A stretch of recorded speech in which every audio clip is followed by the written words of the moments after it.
Bonjour, aujourd'hui on va résoudre un problème connu en RDM, le problème d'une poutre sur deux appuis avec une force ponctuelle. Tout d'abord on va résoudre le problème par méthode analytique, en déterminant les forces de réaction, les efforts tranchants, le moment de flexion et la flèche maximale. Après on va utiliser le logiciel de modélisation parallèlement fini en 6 afin de résoudre le problème et vérifier notre calcul fait à la main. Alors on a notre poutre qui fait 4 mètres, avec un appui pivot au point A et un appui glissant au point C. Et une force de 16 kN appliquée au point B qui fait une distance de 1 mètre de A. On veut tout d'abord calculer les réactions au point A et au point C.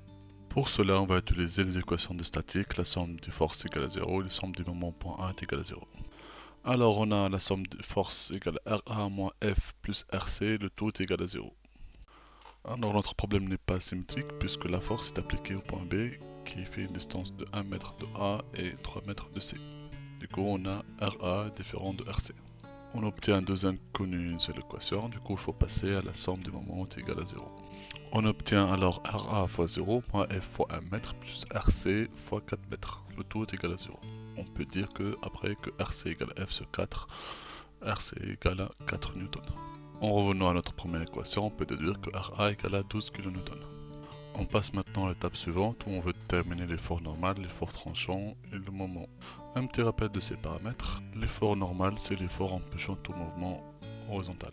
Concernant l'effort tranchant, c'est toutes les forces empêchant tout mouvement vertical. Quant à lui, le moment de flexion empêche la rotation. Pour déterminer l'effort tranchant, il faut imaginer un point X qu'on va varier entre A et C. Et on va découper notre poutre afin d'avoir un point X avant la force et après la force. On va commencer par le premier segment AB non inclus. Ainsi, on a la somme des forces égale à 0, on a RA moins T égale à 0, ce qui nous donne T égale à 12 kN. Du coup, dans le segment AB, on a T égale à 12 kN. On passe au deuxième segment BC. On a la somme des forces égale à 0, du coup RA moins F moins T égale à 0, ce qui nous donne à la fin T égale à moins 4 kN. Et maintenant on peut tracer le diagramme d'effort tranchant. On a entre 0 et 1 mètre T égale à 12 kN et entre 1 mètre et 4 mètres T égale à moins 4 kN. Et on peut encadrer nos résultats, on va l'utiliser ultérieurement. On passe au moment de flexion entre A et B. La somme des moments est égale à 0 est égale à moins RA fois X plus moment de flexion. Et on obtient la formule de M est égale à RAX est égal à 12 kN fois X. On passe au deuxième segment BC. On a la somme des moments est égale à 0 est égale à moins RA fois X plus F fois X moins 1 plus moment de flexion. Ce qui nous donne M est égal à RAX moins F X moins 1. À la fin, on peut obtenir M est égal à 4 fois 4 moins X. Et on peut encadrer nos résultats pour pouvoir les tracer après. On obtient ce graphe là avec M qui augmente de 0 à 1 avec la fonction 12 kN fois X pour aboutir à 12 kN à 1 mètre. Après ça va descendre jusqu'à 0. On peut encadrer nos résultats pour utiliser ultérieurement et on passe à l'effort normal que la somme de Fx égale à 0, du coup N égale à 0. Maintenant on veut calculer l'équation de la déformée Vx ou bien ce qu'on appelle la flèche. On a la formule de la déformée v de x qui est égale à double intégrale de moment de flexion sur le module de Young fois le moment quadratique par rapport à x. On a deux formules pour m de x, une première formule entre a et b, une deuxième formule entre b et c. On va commencer par le segment a et b. On a m égale à 12x, on va l'intégrer deux fois pour obtenir la formule de la déformée. Pour cela, en effectuant la première intégration, on va obtenir EI V' égale à 12 sur 2 x carré plus C1. On passe à la deuxième intégration où on va obtenir EI fois V est égal à 12x carré plus première constante fois x plus deuxième constante, C2. Ces constantes, on va les terminer justement après avec les conditions limites.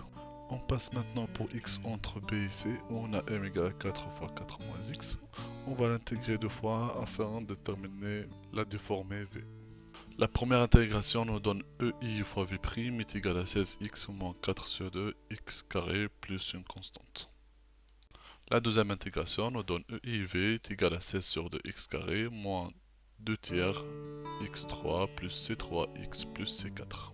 Afin de formuler l'équation de la déformée, il nous faut déterminer les 4 constantes. Pour cela, on va utiliser les conditions limites. On revient sur notre schéma de la poutre en flexion et on a notre flèche au point A et C est égale à 0. Et par continuité, on a la flèche dans le segment AB et le segment BC sont égaux à 1 mètre le point d'application de la force. Du coup, on a 4 équations, 2 dans le segment AB et 2 dans le segment BC. Pour la première équation, on a la flèche est égale à 2x carré plus c1x plus c2. Et comme x égale à 0 et la flèche est égale à 0, on peut déterminer la deuxième constante c2 qui est égale à 0. On reste dans le segment AB, on veut déterminer la flèche au point B. Ce qui nous donne le module de Young fois le moment quadratique fois la flèche au point B est égal à 2 plus C1. On va garder cette équation-là pour utiliser ultérieurement. On passe maintenant au segment BC, où on a la flèche au point B est égal à θB. Ceci va nous aider à déterminer la troisième équation. Pour la quatrième équation, on va utiliser l'équation de la flèche dans le segment BC, et on a la flèche au point C est égal à 0. Du coup, V à 4 mètres est égal à 0. Ainsi, on détermine la quatrième équation avec les constantes C3 et C4. Ces 4 équations ne nous permettent pas d'obtenir les 4 constantes, puisque l'équation 3 et l'équation 4 sont complémentaires, les deux contiennent les constantes C3 et C4. Ainsi, il nous faut une cinquième équation afin de résoudre notre problème. La cinquième équation, c'est une condition de continuité d'angle de rotation où le dérivé de la flèche dans le segment AB et le dérivé de la flèche dans le segment BC au point d'application force et l'application de B sont égaux.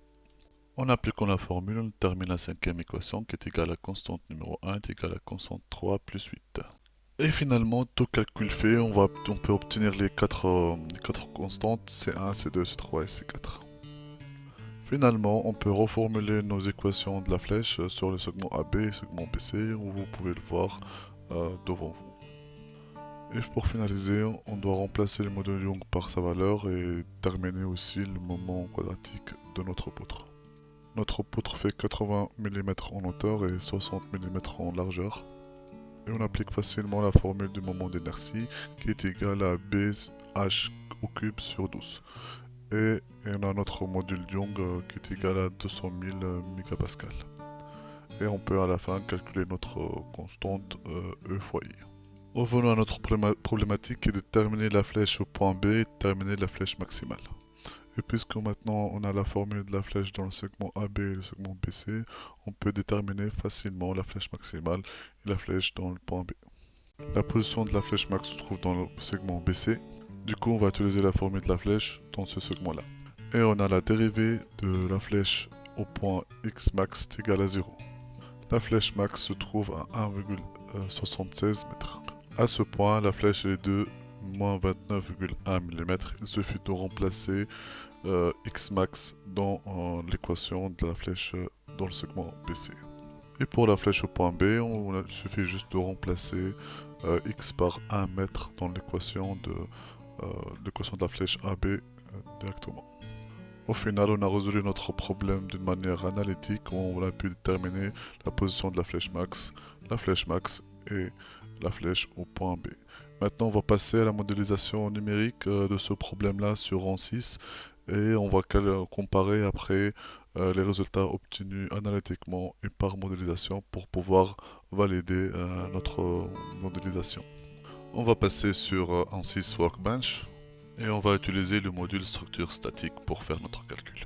On donne un nom à notre modélisation, par exemple pont en flexion 3D. On commence par dessiner notre géométrie, du coup on va utiliser le module de géométrie. Ainsi Space Claim s'ouvre et on va choisir notre plan pour dessiner. On dessine notre rectangle avec première cote de 80 mm et deuxième cote de 60 mm. Après on clique sur tirer pour pouvoir tirer notre rectangle pour avoir la poutre. Et on étire notre rectangle, après on va mettre la distance qui est de 4 mètres, 4000 mm. Et là on obtient notre poutre qu'on va appliquer les conditions limites et la force. Pour cela, il faut penser à fractionner notre géométrie afin de pouvoir après appliquer la force et les conditions limites. Alors on clique sur fractionner, après on clique sur la première face. Et on va choisir une distance de 1000 mm, ce qui fait 1 mètre la position où on va appliquer la force. Pour la deuxième distance, on va choisir 30 mm, ce qui fait qu'on va fractionner notre poutre au milieu de la première arête. On va refaire la même chose sur les autres surfaces, sachant que le fractionnement, ça nous sert à faire deux choses. La première chose, c'est positionner les efforts et les conditions limites, et aussi, ça nous aide aussi à faire un bon maillage pour nos pièces. Du coup, vous pouvez l'utiliser soit quand vous allez appliquer des efforts et conditions limites, ou bien pour avoir un meilleur maillage pour vos pièces. Une fois ceci est fait, on ferme Space Claim et on revient à notre workbench où maintenant on va passer au module modèle afin de modéliser notre problème. Et voilà, on a devant nous notre poutre.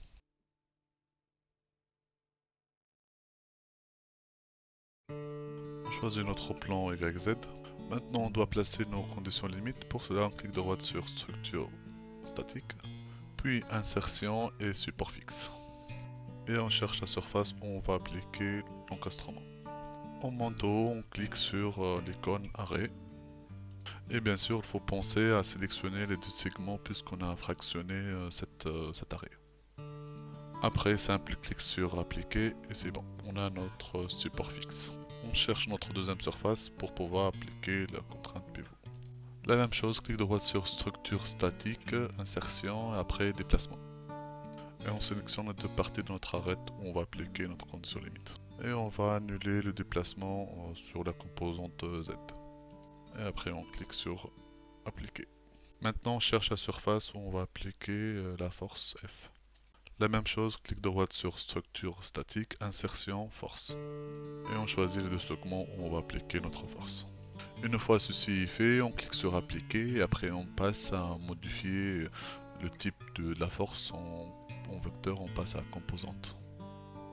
La force sera appliquée dans la direction Z. Il faut justement faire attention à la signe positif ou négatif de notre force. Dans notre cas, nous, on a la force égale à moins 16 kN. L'étape suivante est choisir les outputs, ce qu'on veut observer à partir de cette modélisation. Pour cela, clic droit sur solution, insertion, déplacement et on va choisir déplacement total. Notre deuxième output c'est contrainte équivalente devant mes S. Notre troisième output c'est la déformation équivalente devant mes S aussi. On veut aussi observer les forces de réaction. Pour cela, clic droit sur solution, insertion, sonde et force de réaction afin de pouvoir après comparer par rapport à ce qu'on a trouvé analytiquement. Bien sûr, on va l'observer au niveau du support fixe. La deuxième force de réaction qui nous intéresse se trouve au niveau du condition limite déplacement.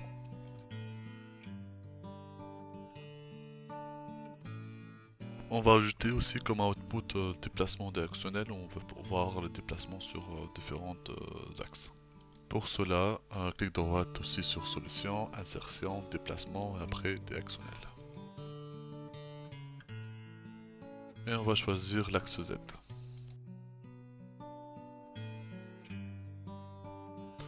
Avant de passer au calcul, il faut penser à mailler notre pièce. Pour cela, on va cliquer sur maillage, après on va le mettre à jour. Et on peut voir que le fractionnement de surface nous a aidé à avoir un bon maillage. Mais je préfère avoir un maillage plus fin que celui-là. On peut voir qu'un mètre a été découpé en 5 éléments, ce qui nous fait une taille d'éléments de 0,2 mètres. Pour changer la taille d'élément, on va aller réglage par défaut, taille des éléments, et on va le changer à 0,1, ce qu'il faut 0,1 mètre. Et bien sûr, il faut mettre à jour notre maillage. Une fois on a nos conditions limites, la force, les outputs, on peut procéder à résoudre notre problème et lancer le calcul. On commence par observer nos contraintes équivalentes. En lançant notre cinématique, on peut observer la répartition de nos contraintes équivalentes dans la pièce. Passons maintenant à notre force de réaction au point de support fixe. Notre force de réaction est de valeur de 12 kN dans la direction X. Notre force de réaction est de valeur de 12 kN dans la direction X. Et pour la deuxième force de réaction, qui est son emplacement est à côté de condition limite déplacement, on trouve la valeur de 4 kN et c'est la même valeur qu'on a trouvée par calcul analytique. Une autre valeur qu'on veut comparer par rapport à la calcul analytique, c'est la flèche. Pour cela, on va choisir déplacement total comme résultat d'output et on va ajouter des sondes min et max afin d'observer le déplacement minimal et le déplacement maximal. Alors le déplacement minimal se trouve au point d'encastrement, ça c'est plutôt logique, et on peut voir aussi le déplacement maximal, qui est en décalage par rapport aux positions de l'application de la force. En 6 nous donne une valeur de 2,91 10 au moins 2 mètres, ce qui vaut à ce qu'on a trouvé avant, c'est de moins 29,1 mm. Et on trouve bien sûr la même valeur si on observe le déplacement directionnel qu'on a choisi en fonction dans la direction Z. Maintenant on cherche à trouver la position de flèche max et aussi la flèche au point d'application de la force. Pour cela, on va prendre une sonde et on va chercher la position d'application de la force et on va voir le déplacement, la flèche qu'a subi notre poutre en ce point-là. Par calcul analytique, on a trouvé une valeur de moins 23,4 mm. Et la même chose par calcul aimant fini, on a une valeur de 2,34 10 moins 2 mètres. On passe maintenant à la déformation élastique équivalente. On remarque que la déformation est faible sur les bords et on peut observer aussi l'axe neutre tout le long de cette poutre. D'une part et de l'autre de cet axe, on peut observer la variation de déformation et ceci est dû aux contraintes de compression et de traction. Ainsi, si on observe les contraintes équivalentes, on va observer la même chose, des contraintes faibles sur les bords de la poutre et aussi l'axe neutre, et en plus de ça, on peut observer la compression et la traction d'une part et de l'autre de cet axe.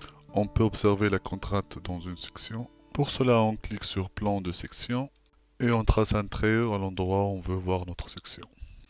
On fait tourner notre pièce afin de voir la répartition des contraintes dans cette section. Dans la section, la contrainte la plus faible se trouve au milieu, et ça c'est à cause de l'axe neutre. Après, la contrainte va augmenter, que ce soit vers le bas ou vers le haut, suite à la compression et la traction subie par la poutre avec la force. Et bien sûr, on peut observer les autres outputs comme la déformation ou le déplacement sur cette section-là. Pour enlever cette section-là, il suffit de cliquer encore une autre fois sur plan de section et ça va disparaître. Maintenant, on va tester quelque chose d'autre. En 6 nous permet de tracer des droites et observer nos outputs sur ces axes-là. Pour cela, on clique sur notre modèle, clic droite, insertion, après géométrie de construction. Après, clic droite sur notre géométrie de construction, insertion et trajectoire. Pour sélectionner la trajectoire, il faut sélectionner le point de départ et le point d'arrivée. On va sélectionner le point numéro 1 et après le point numéro 2. Et pour cela, on va choisir la surface supérieure de la poutre.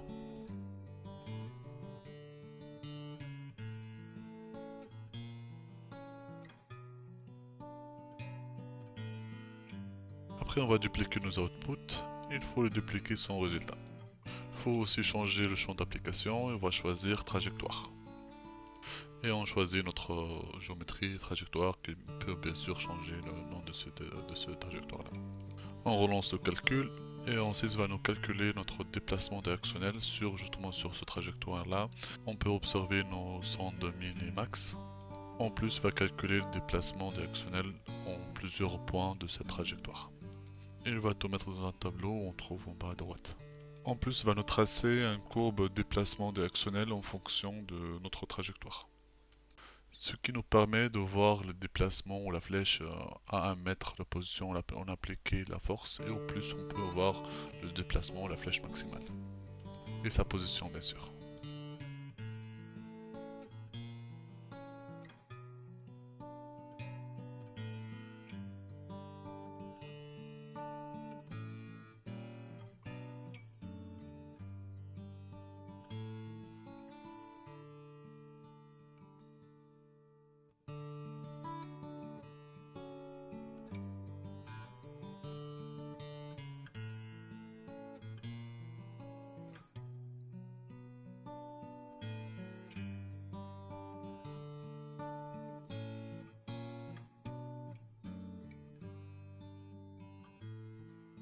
Maintenant on va créer notre trajectoire. Et pour cela, pour gagner un peu de temps, on va dupliquer l'ancien trajectoire. On va le renommer, on va mettre axe neutre. Et bien sûr, il faut changer la position du point 1 et point 2.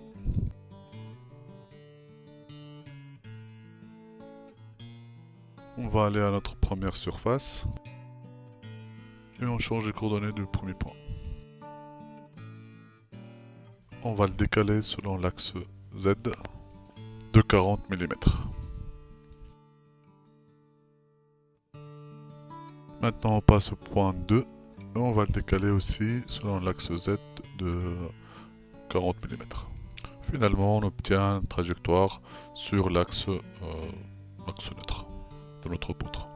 On va faire la même chose, on va dupliquer notre output déplacement directionnel aussi.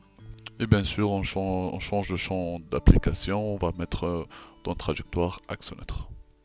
Pour simplifier et ne pas confondre les outputs, on peut renommer notre output, on ajoute à la fin axe neutre. Et avant de relancer le calcul, on va ajouter à notre output à notre liste, on va dupliquer les contraintes équivalentes. La même chose, clic droit après dupliquer son résultat. On va l'appliquer sur trajectoire et comme géométrie axe neutre. On va renommer notre output, on va mettre à la fin axe neutre pour ne pas confondre avec les autres outputs. Et on relance le calcul.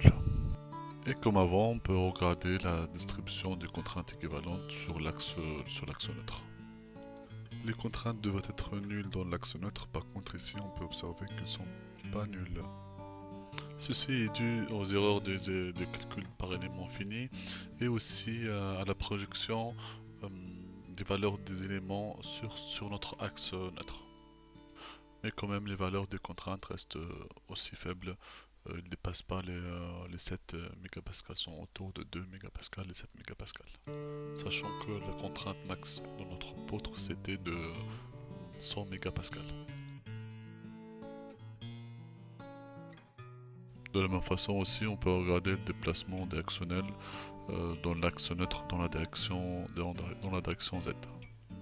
Et en bas, on a notre tableau des points et de la valeur de déplacement. Et aussi, on a notre graphique déplacement en fonction de la distance, en fonction de la position des points dans l'axe neutre. Notre tuto d'aujourd'hui est terminé. N'hésitez pas de liker et de partager ce tuto entre vous s'il vous a plu. Dites-moi dans les commentaires si ça vous intéresse de refaire le même problème avec des éléments, justement, juste éléments 1D pour comparer avec notre modélisation 3D sur 6. Maintenant, je vous dis merci et à bientôt.